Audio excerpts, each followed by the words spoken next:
Grind hard, not stop. Grind hard, not stop. Hi, I'm JS. This is our show, the JS Real Estate Show. We try to scour the whole DMV looking for talent. We always seem to get the best of them. And tonight we have Jorob, DMV's R&B singer.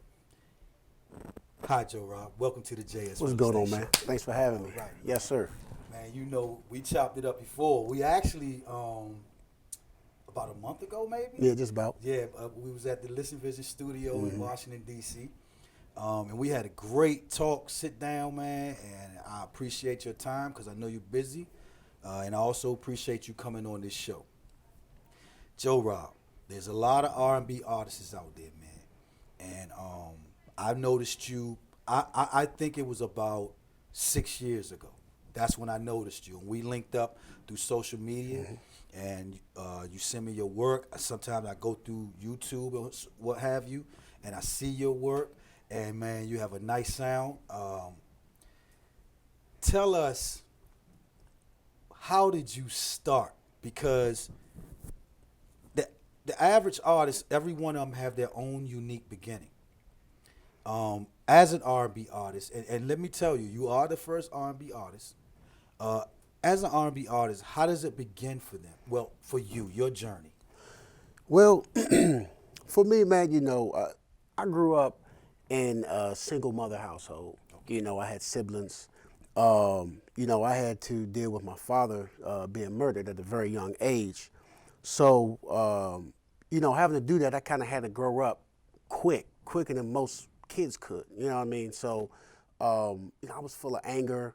You know, I couldn't find myself. I didn't know what I wanted to do, you know, and we needed money, you know, like moving from home to home every year was just kind of rough. You know, I was living in D.C., you know, going to school in Virginia because my mother wanted me to go to school in Virginia just to get that education, you know. So I think music is the way that music happened for me, like, which what really put me on with this was I was like, you know, I need to do something to kind of just heal my soul, you know. If you listen to the radio, every song can create some kind of feeling, you know. And I said, you know, I need to do that, you know, because I didn't have anyone around me to really help, you know, help me. I couldn't talk to anybody. I was like, you know, I was 6 or 7, and I had no one to talk to. So I said, you know, let me start just singing. You know, I was writing music. It started out like poetry, and then, you know, I started listening to music and said, you know, I can actually put this to some instruments. You know, from there, I just started writing to you know, people like Boys the Men and Dru Hill and, you know, cats like that. And I said, you know what, this is something right here.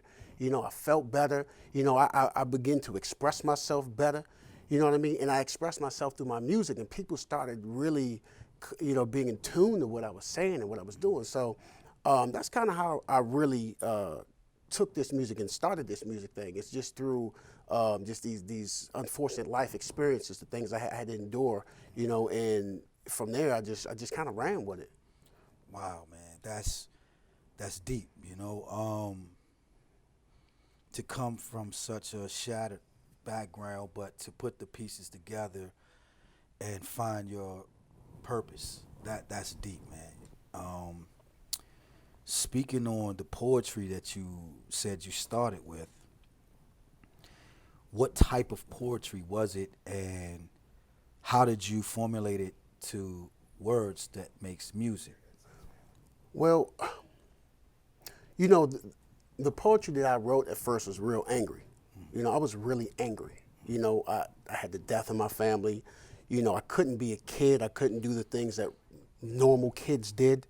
You know, so a lot of it was just like, I guess they classified as emo. You know what I mean? Like, I was just going through it. I was writing things about, you know, just losing life and you know, not being happy and, you know, things like that.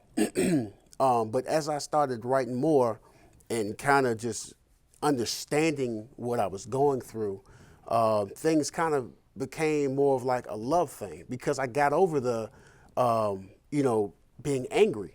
Now I was in that portion of that part of my life where, you know, I need to love myself. I need to love others. So I started writing a lot of love poetry. You know what I mean? And from there, I said, well, you know, that's what they do in R&B music every day. They're writing love poetry, except they're putting music behind it, and they're using their voice. You know, and I was real shy. To be honest, I wouldn't sing in front of anybody because I was really shy. You know, so I would kind of sing to myself. I find my own little hole in the wall somewhere and just try to sing the poetry that I wrote and try to formulate it just like the pros did it on the radio. You know, what's my first verse? You know, what's my hook? Where's my bridge? Does this line up like a story? Does it have a climax? You know, and I broke it down, you know, just because I you know, I was like, you know, I can make this work for myself. You know what I mean? And I think other people who were going through the same situations as myself, they started feeling what I was doing because, you know, like I said, I had to grow up quick. So a lot of my peers, you know, they still had that young mentality, that young mind. So I could kind of talk to them in a different way, almost so that they respected me like I was an elder, but I wasn't an elder. Like I had a buddy of mine, he used to call me the mother goose of the crew. You know what I mean? Because I always had the answer. You know, but there's pros and cons of that. You know, when you always have the answers, that means that no one expects you to be in a hole or have a problem. So they never ask you, what's your problem? You know, are you okay? It was no one ever did that for me. It was always me saying, hey man, lending my hand out. You okay, man? What can I do for you? You know, so there's pros and cons to the whole situation. You know, I'm glad you brought that up because a lot of artists seem to be going through that no matter what level they're on. They lend a hand out, but the hand is not lent back. But what I learned with that experience is, once again, as you said, that's the leader. Yeah. And that's what it takes, you know, to be a leader. You're the octopus, but nothing's being given back. Right. And I congratulate you on that one because I've watched your music and this video, Falling Apart. Man, that is a beautiful song. And the way you put it together with what happened in America's current event that did not too long ago, I understood it. It actually broadened my mind to understand. Whether I wanted to or not, it forced me to, I get it. You know what I mean? Yeah. So I understand that leadership because I don't think no one has did that yet. Yeah. I mean, you know, I try to stay in the loop with music and artists from the DMV and abroad, but I haven't seen anyone do that yet. Tell me about that one because that's different. Well, I mean, you know, I actually wrote that song maybe like 3-4 years prior to me putting it out. And, you know, and I was going through some things and I was seeing a lot going on throughout society, throughout the world. You know, people may not want to hear this, but our species, you know, we do things for sport, for game. We go and we kill for sport and game. We make people feel bad for sport and game. Animals do it because they have to live. They got to feed their cubs. They got, you know what I mean? We do it for sport. So it kind of ate me up inside, and it still eats me up inside, you know? And when I wrote this record, I was like, you know, this song could almost be for anything that, you know, if there's something wrong in your life or something wrong in someone else's life or just society in general, this song can kind of speak for it. You know, at first it was really for, you know, like suicide, because, you know, in my lifetime, I've probably had about 5 to 6 of my friends commit suicide, you know, and that's not good because all of them were under 20. Wow. You know what I mean? And it was suicide for things something that they shouldn't have did it for, you know. And so when I wrote this record, I was like, you know, I'm gonna put my passion behind it, you know. And when we shot the video, I had my buddy. We shot it in Santa Monica. My buddy down in Nebraska, who's actually a DMV guy, but he's in LA now, Christopher Communications, and he shot this video for me.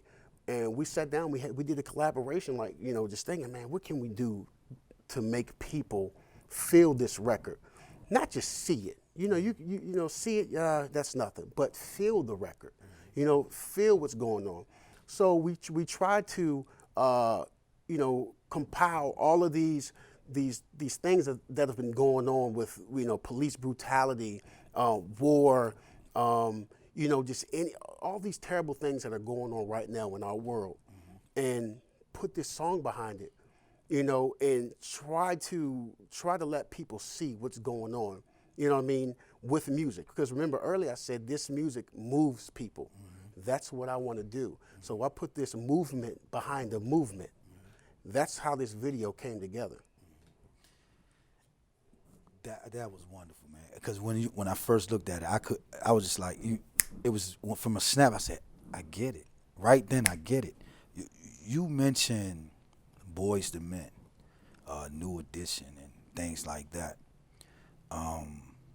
Tell me, what do you see that's different from their era to this era, and how do you inject yourself relating to their music? You get where I'm coming from? Because I know you have it, because I've listened to a lot of your songs. But what's the difference between your music R&B and the other R&B artists that are coming out today, comparing to them? I mean, it's honestly quite simple. Back then, there was something called foreplay in their music. They would lead up to that big bang, you know what I mean, when you starting to get into it with your youngin'. But, you know, they would first, you know, caress the lady, or, you know, take her out to eat, you know, get flowers and do the things that a real gentleman is supposed to do for that lady. Exactly. If you listen to the music now, it's let's just get into it. I want to do it. I want to do it in the club. I want to do it under the table. I want to do it wherever. You know what I mean? And now I think something like that is kind of ruining society in the way that people think, in a way that people need to go about having their own relationships. Because right now we're in a social age. So right now people they're not really talking to anybody in person. You ain't going out to a movie or meet somebody in the mall. You meet them on Facebook, Twitter, Instagram, and it's instant. You know what I mean? So you don't get to know the person. You know what I mean? You know nothing about the person. So anything can happen. So back to what you were asking, you know, groups like Boys to Men and Dru Hill, they had passion behind what they were saying. You know, they were gentlemen. You know what I mean? And they put foreplay into what they did. And that's why their records are timeless. Timeless. You can equate it to marriage. Timeless. Marriage is supposed to last forever. If you go into the era right now where it's like, boom, you're a one-hit wonder, that's a one-night stand. It all comes together. You just gotta break it down into some kind of molecular form to really understand it. But people don't want to do that nowadays. People are so quick, you know, that they just don't want to think for themselves anymore. So that's why when I make my music, I try to get best of both worlds, because, you know, at the end of the day, you know, it's a business and people do want to hear certain things. But it's almost like I got to trick society. I got to add that 90s music in there, but what savvy ways can I do it so that they don't know it, but it's there? And it's almost like a subliminal message. You know what I mean? So what I do is I listen to old records. Sometimes I listen to records. My grandmother, before she passed, she had every record, every Motown record, everything. I remember when I was even like 4 or 5 years old, me and my brother Ron Dub, we used to sneak downstairs and put the records on, break the needles and everything, get a tail whooping and everything. But still, we listen to records at a very young age, and that's how I grew up. You know what I mean? So that's it in a nutshell, really. You know what? You're right. It has to take someone from the older era, whether you're listening to their music or you have an artist in your family. Because let me tell you, another artist that you guys remind me of each other is Tyrese. Not as far as sound, but your approach to grab the ear for timeless music. One day on Instagram, you know, I follow Tyrese just like I follow you. And he was with Patti LaBelle. I don't know if you saw that. Yeah, I saw that. And when I looked at Patti LaBelle, I said, Tyrese a smart dude. And that's why he's relevant to the day. That's why you're relevant. You guys are going back into the day. Because most of the, you know, not to side away from R&B artists, but some of them, not all of them, but some of them, a nice portion of them, are following the trend of today Yeah. to be relevant when people like myself and a little bit younger or some smart youngin is watching Scarface, Yep. KRS-One. And that's how they're coming up with their lyrics. They're saying, that's fly. I'm actually speaking to the people when I listen to Rakim, when I listen to them. So when you mention Dru Hill and Boyz II Men, I understand what you did because you know you want something that's timeless. Now, knowing this information, where does your music go 4 years from now? Let's say something you did today, because it is beautiful. But how does an R&B artist make it whereas though it stays relevant 4 years from now, although the optics are there, the visuals, the sound? Do an R&B artist look at that song he did 4 years ago and say, I'm not worried about that, I'm going to work on this one? Or do he still keep pushing the product, the same product, 4 years from now? How does that work? I guess to speak for myself, really stay humble to the game. You know, if I do 3 records, 10 records, or whatever, I got to make sure that I always capture what created me, where I started. You know, if the 90s or the 80s or whatever it is, whatever era of music was that helped me move, I'm going to always have something of that in one of my records. And also being able to just talk to people, talk to the fans, you know, be relatable. You know, what happens nowadays, a lot of these artists feel like they're untouchable. And they create this kind of, they have this facade of being untouchable. But a lot of that's because they're just insecure. You know, artists are very insecure.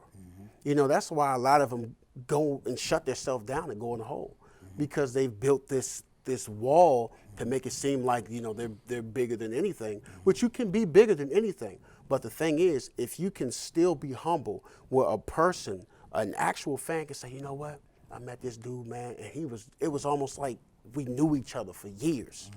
If you can make every person that you touch or come across feel that way, you've already did it. You know what I mean? You can't be an artist and just talk to someone like, hey, woo, woo, keep it going. You know, and you know, it can't be scripted. It has to be genuine. So just be genuine. So what I'm going to do is I'm going to be genuine. I'm going to stay genuine. And everyone knows that's how I am, because if you hit me up, no matter who you are, hit me up. I'm going to take my time. I'm going to find time to say something to you.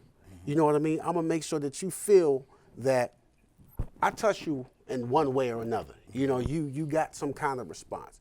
I mean, that's how I'm going to do it. I'm going to always stay true to the game. That's beautiful, man. And the thing is, the way you present yourself, the way you present your music, and the environment, because I think you shot Falling Apart in California. Yes. Correct. What part of California was that? Santa Monica. Santa Monica. Yeah. So, you know, that's what shocked me too. I saw palm trees, and because you know we're in the city, so Right. I You don't was got like, too you know, many of we're those, palm right? trees in the city. So that shocked me. You're not afraid to cross abroad and do what you got to do to make the project successful. That's a beautiful thing. So now, have you ever considered? Because there's to me, I call it the formula. The formula to me is rap and R&B mix. Ever since I was young and I first heard it, it always struck me, and anywhere I've been around, like you, I've been around a lot of different places, so the formula always seems to work. Have you did any type of work with any artists? I mean, it could be in the DMV or abroad, whichever one you choose, and tell me about that experience. Yeah, definitely. I mean, one, I think that formula is awesome, because it's like the best of both worlds. Exactly. You know what I mean? You've captured every genre, the most important genres. You know, and you know, I've worked with a number of local artists and artists and artists outside of this area. But I mean, just to name a few, my buddy Donnie Brasco. You know, I got Dick Baker, Good Hood, G the Mastermind. I'm helping my younger brother right now, Big Dale. He's coming out with another record. My brother, Ron Dub, who's actually with Maserati Music, which is Steve Francis, the basketball players label. You know, just, I mean, there's so many. I mean, throughout this whole time, like I had some cats in New York, like Jamaican cats. So it's just, honestly, I'm open to it. You know, if you're trying to master your craft, if you got certain things in place, I'm definitely there to be down to do a record. You know what I mean? Because it only makes me better, and we can both work together to collaborate and tap into each other's fans and bounce ideas off. You know what I mean? Because I looked at a lot of older videos with like people like 50 Cent and Fat Joe and those cats, and right now they're buying their own venues out because now they're making money. And the funny thing is, when they're doing these interviews, like 50 Cent might be by Fat Joe and say, man, I remember that time, you know, with the beat nuts and we was this and da da da da. They remember each other.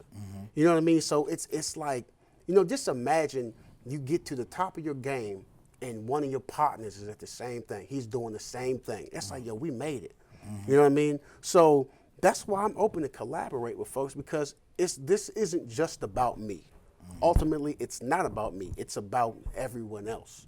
You know, this industry is selfless.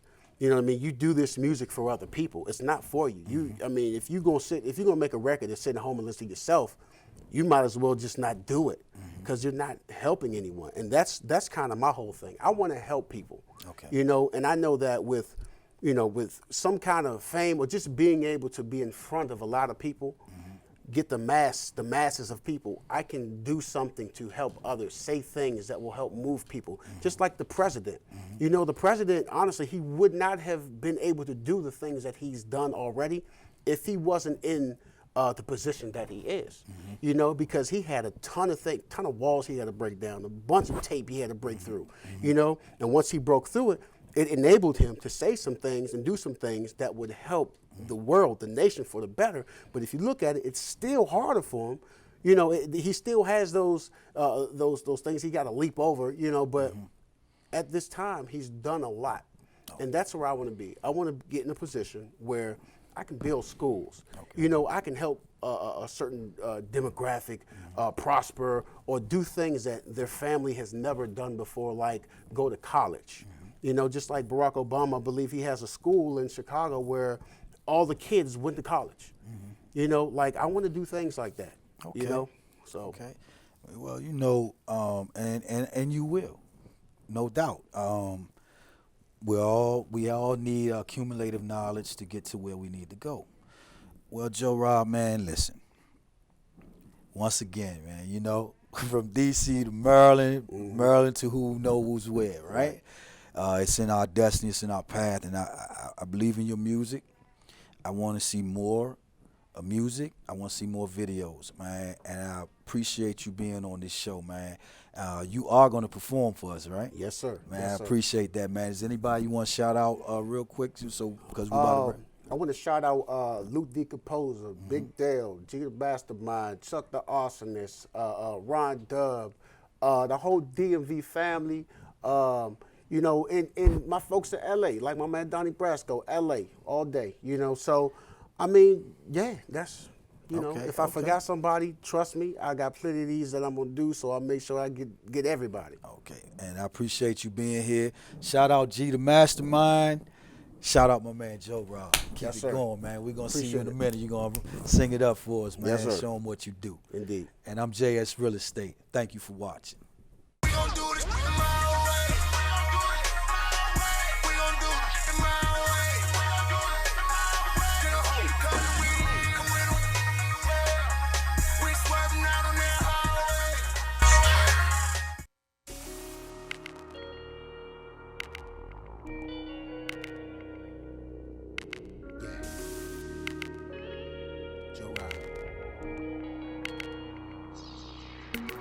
Why you got to treat me so good? I don't want to live, can't take no more. Raindrops on my window pane, driving me to go insane. got me so mad. Think that you could play me, kills me inside. Be alone, alone.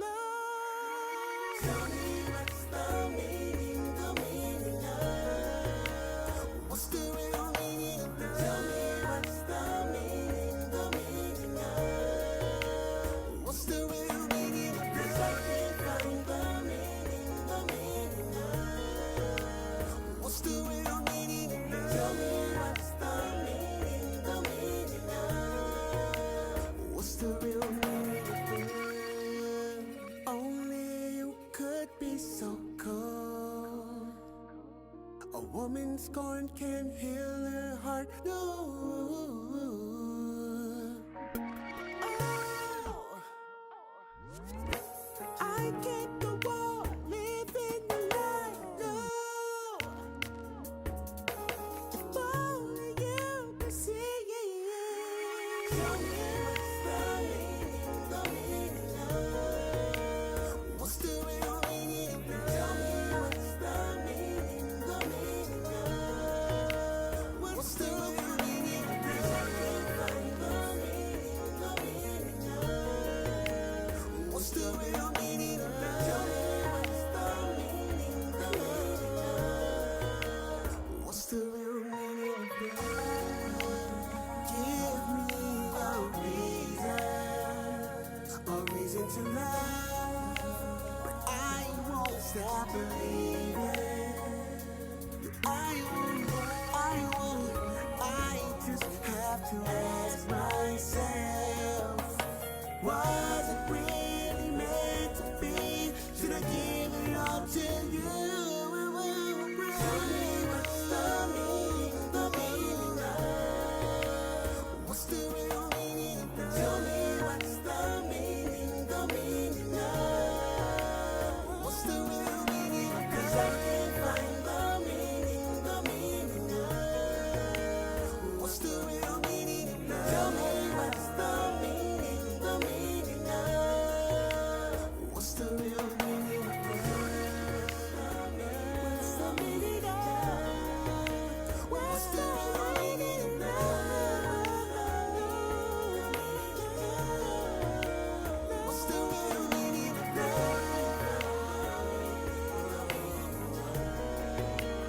What's the real meaning of love? Can you tell me what the meaning is? The meaning of love.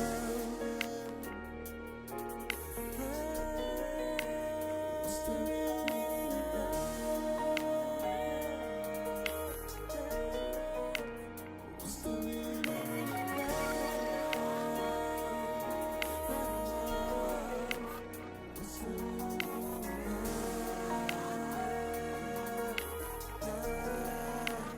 What's the real meaning of love?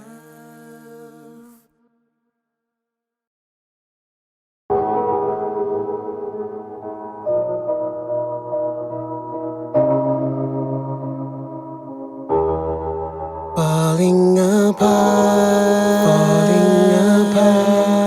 I've been just down.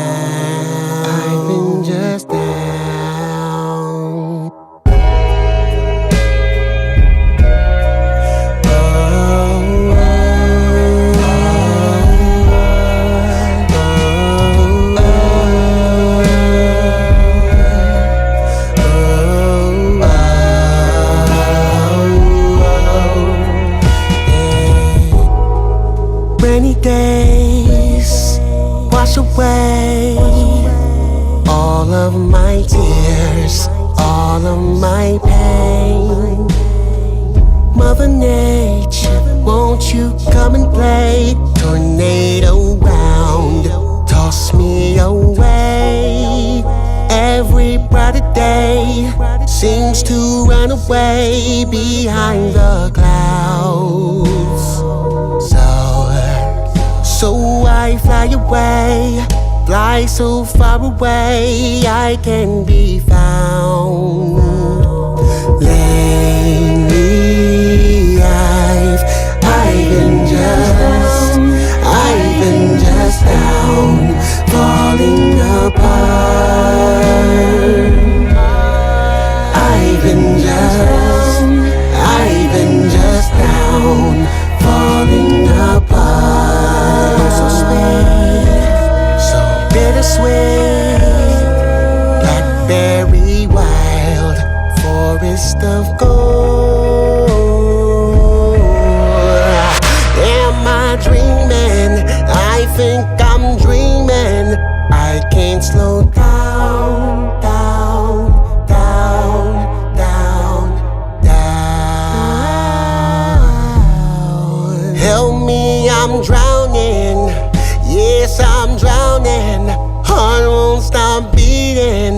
until